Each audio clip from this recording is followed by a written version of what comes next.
সর্বোচ্চ নেতৃবৃন্দ বারবার আপনাদেরকে বসার পরেও, বসতে বলার পরেও আপনারা বুঝছেন না কেন?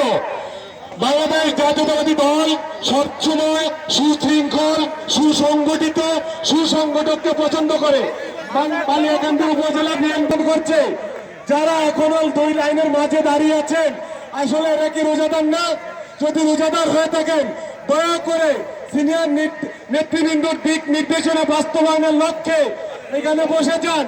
এবং আমাদের সমস্ত ভলেন্টিয়ারদেরকে বলা হচ্ছে, মতো এই রাজবাড়ির জনপদকে জাতীয়তাবাদী শক্তিকে সুসংগঠিত করেছেন প্রিয় জননেতা হারুন রশিদ হারুন আমাদের মাঝে এসে উপস্থিত হয়েছেন।